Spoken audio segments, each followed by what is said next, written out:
And so I have finally learned how to chop onions in very small portions. I saw it in a video I was watching earlier today, and I'm gonna make sure that you guys learn it. See, you go like that, and you go like that. I hope you guys are able to see it.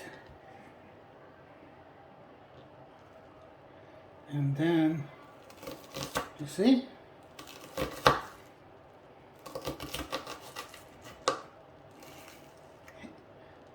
I'll take this off and I'll get into this.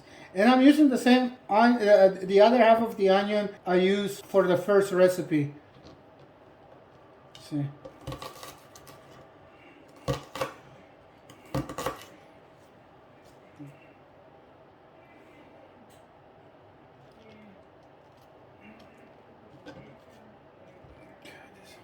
Good. One more.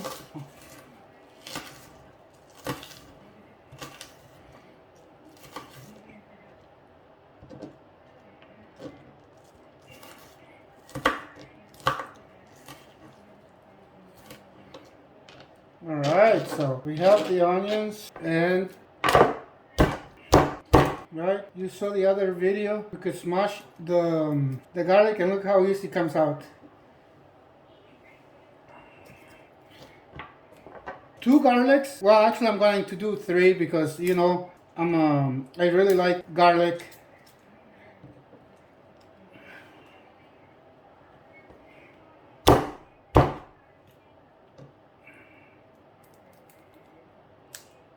You see how easy it comes out of its skin. And then, so this is the 3 garlics, onions, and this is chorizo. So we have to take the skin off. I hope you know that.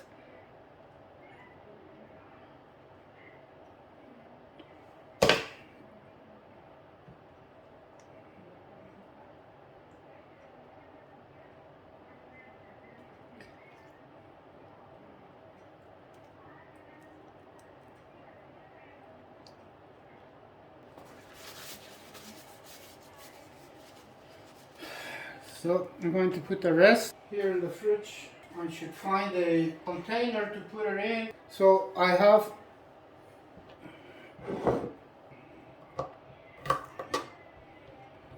the pan heating up at the moment.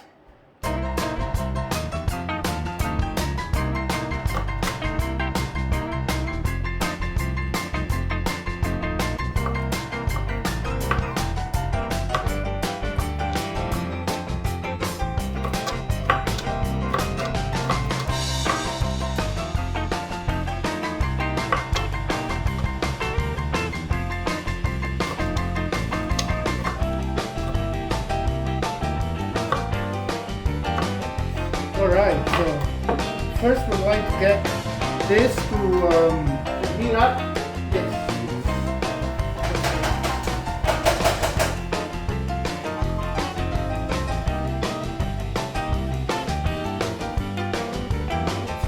So right there, right? So it's heating up. You gotta wait till it's golden brown. And then what we're going to do, and then we're going to put the sausage in there. So we'll be back. This recipe was supposed to have tomatoes, but it doesn't have tomatoes, only red pepper. I thought I had tomatoes, but I guess, I don't know why I don't have tomatoes. But it was supposed to have 2 tomatoes, one red pepper or green pepper, to your preference. At the moment, we have tenemos ahorita el chorizo, ¿sí? And you have to stir it or move it often. You have to stir it until it's a little bit cooked, and then that's when you throw in the other ingredients. We're also going to use, in my case, two cups of frijoles, beans, 2 cups of beans, 2 cups of frijoles, and 1 cup of frijoles soup. So I'll be showing you that after, because this is not ready yet. I'm gonna make sure that it's better cooked. When it's brown or when it's that's when you're supposed to add the tomato, the pepper, and the frijoles.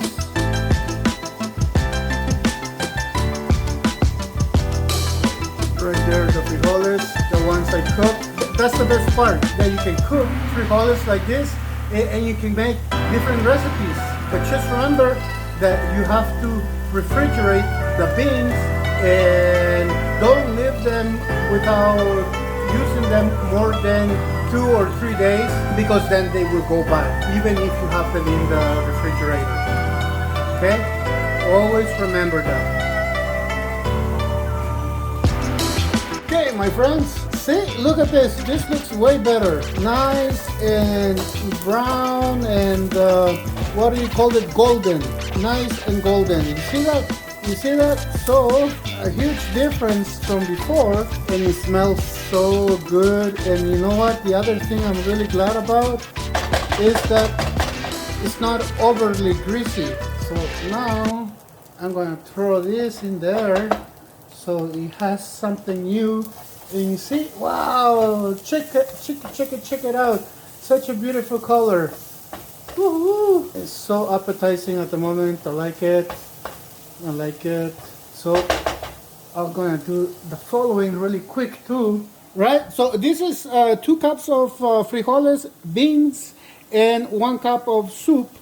It looks a lot more than it actually is, but I don't want to eat frijoles, full-size frijoles on the other table. The other table, this one is easier because it's lower, and this idea just popped into my head. And yeah, I don't want to eat frijoles the same way I ate them yesterday. So usually you would blend this, but I don't have a blender, so I'm going to use this masher. And if you don't mind, some people might use hands in there and just squish. But I'm going to try to mash this frijoles or beans a little bit. If you have a blender, I would recommend for you to do this in the blender, which is going to be a lot easier and it will be a lot better too. So, and it's okay if it will have the same ingredients when you originally cook them, but that's fine, and that's what you want actually. I don't want to eat the full bean again. I want a different texture, right? But you know what some people do is this. I'll show it to you instead of just talking about it. People do this. And I wash my hands, by the way. So people do this. They both hands, but in the blender it's going to be way better. See, people do this. Oh yeah, I got most of them already. If you're at a restaurant, definitely do it with a blender. But if you're at home and your blender is broken or something happened, you can do it like this. So now let's go.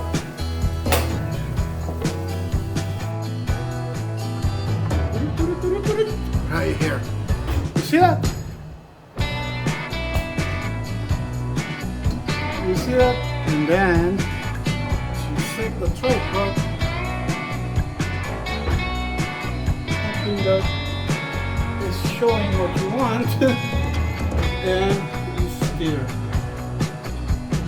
And you probably leave this here for about 5-6 minutes. And look how appetizing it looks. Then you can eat this. So now you gotta let it boil. Some of this water will go away, but not all of it. You don't want it super dry, but you still want this to boil for at least 5 minutes. I'm gonna say 5 minutes. And if I would have a blender, this would have been a lot better.